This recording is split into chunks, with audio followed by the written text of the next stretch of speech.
because there were many businessmen at that meeting. There were 500 scientists, and there was law enforcement from all over the U.S., and it was a classified meeting held at Johns Hopkins University in the Applied Physics Laboratory.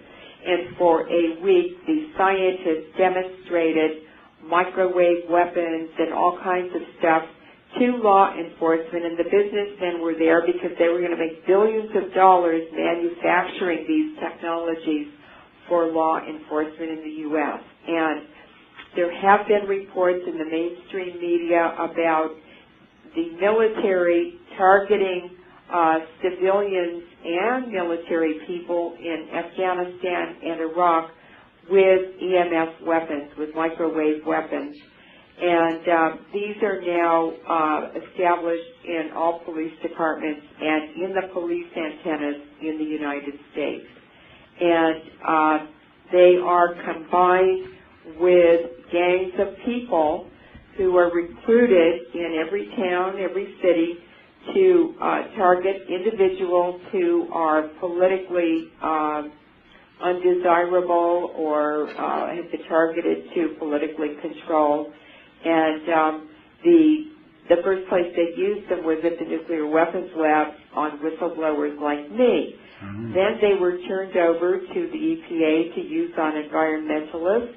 And at the Judy Berry Earth First trial, which I attended for 2 months in Oakland Federal Court, some of the Earth Firsters reported being targeted with electromagnetic weapons and also gang stalking. And then they were also turned over to the FBI to be used by law enforcement. And basically,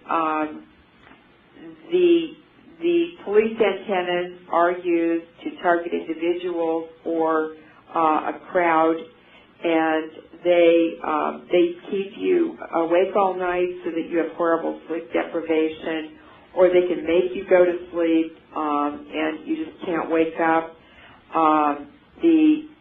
The Wall Street Journal article said that police can just bake people in their cars like a baked potato with microwave. It said they can give them heart attacks from a mile away.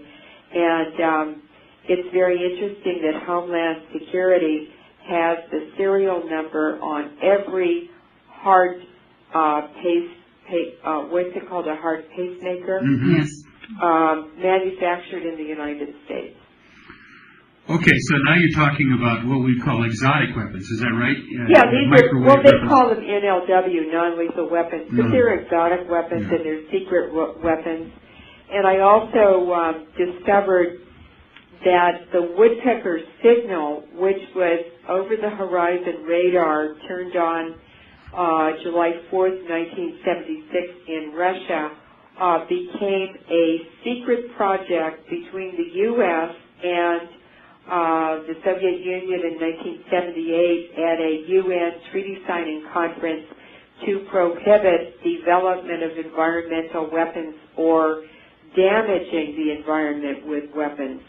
And that was very interesting. 68 countries agreed to not to do it. The U.S. and the Soviet Union made a secret agreement to develop them at that very same conference.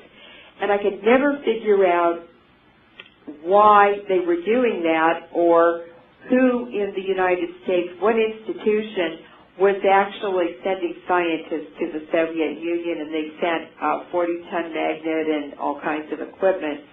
Well, this is very interesting. I was also investigating HAARP, the High Atmospheric Auroral Research Project around the Arctic Circle, which is 3 huge antennas to manipulate the Earth's magnetic field and to do weather modification and tectonic warfare.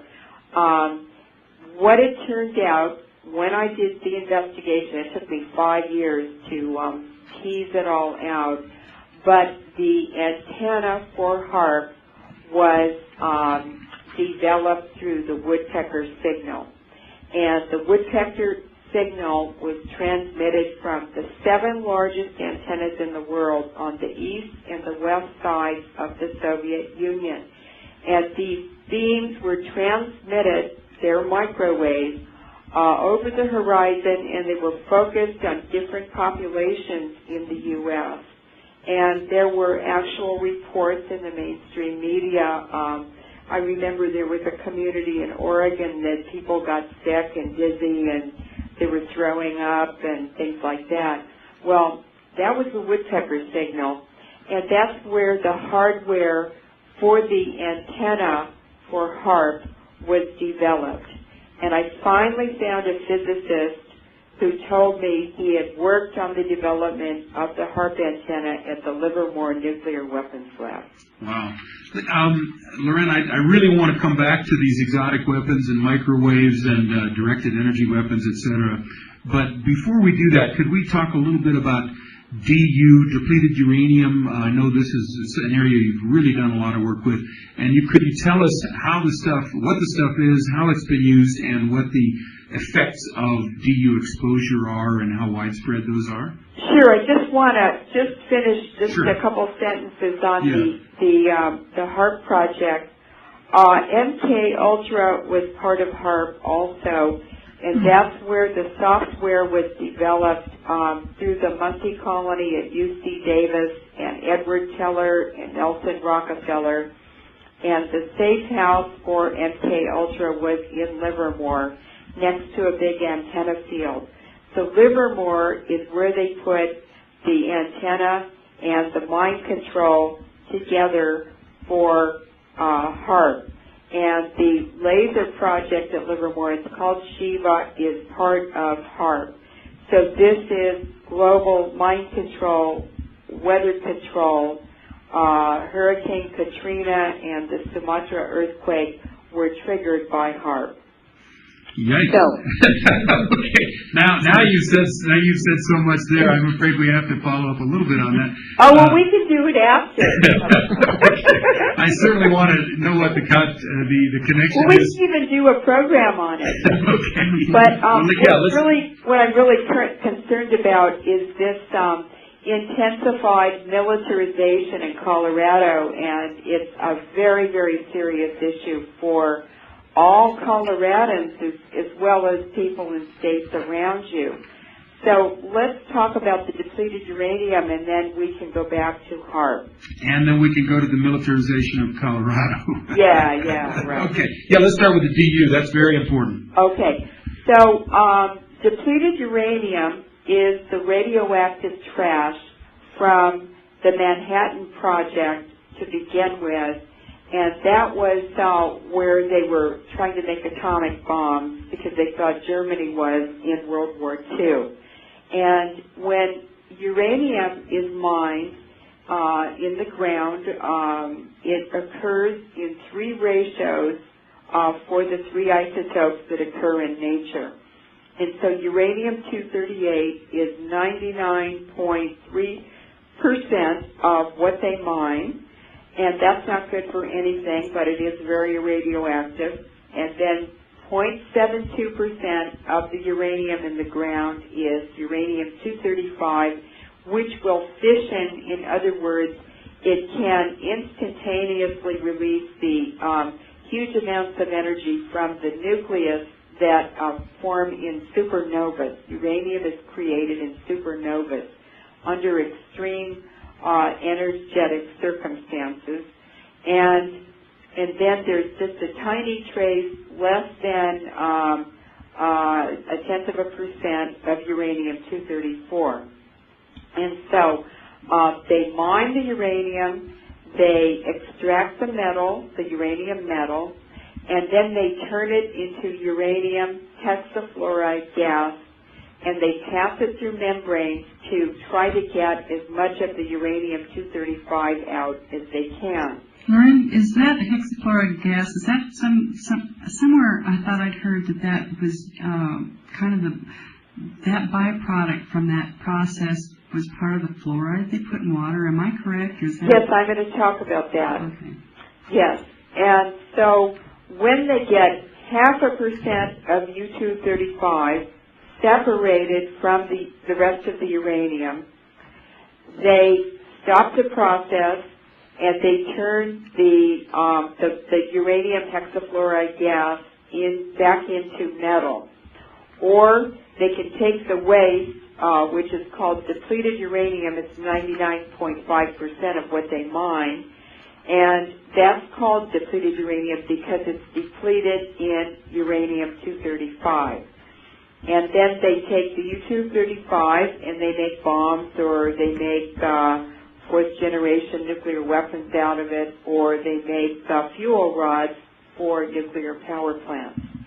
And they had a choice. They can either store the uranium hexafluoride gas, the depleted uranium, in big drums, but it's extremely corrosive, and it's a horrible neurotoxin. It's a terrible poison, and it's very difficult to think of ways to dispose of it.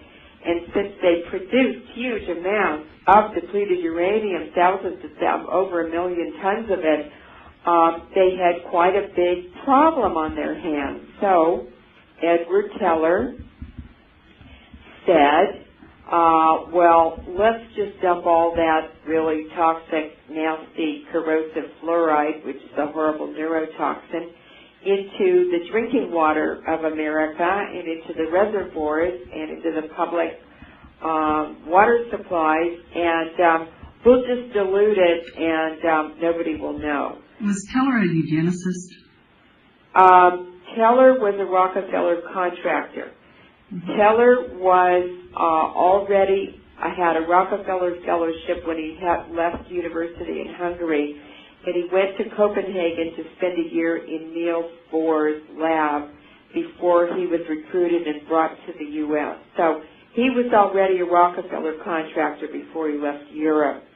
And if you trace his history as well as the history of the major decision makers who have made all these horrible decisions on the whole nuclear project, they're almost all Rockefeller contractors or City of London contractors.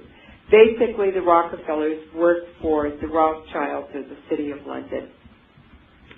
And all these problems, all of these wars, this horrible international war crimes racketeering syndicate, it's the Wall Street bankers and the London bankers. It's the Zionist Anglo-American economic empire. So, Teller was happy to poison America, and it's very strange. It was deliberate. It was not an accident or an oversight, because the Nazis put fluoride into the drinking water in the slave camps during World War II to subdue and dumb down the slaves. And what is happening right now is cities that have never had fluoridated water, and this is not just in the U.S., it's in England too, are being forced to fluoridate their water now, and it's just to dumb down the population. Wow. Now, Edward Teller was a Nazi, isn't that correct? A Nazi rocket scientist, basically. No. Edward Teller was a Hungarian nuclear scientist, but he was really never a successful scientist. He was really a con man and a politician, a politico. And he couldn't even make the hydrogen bomb work. It was Ulam, who was a mathematician, who did the mathematics that made it possible to construct the hydrogen bomb. And so Teller is known as the father of the hydrogen bomb generally, but he always said, I am referred to as the father of the hydrogen bomb. He was very careful not to say, I did it, because everyone knew Ulam had done it.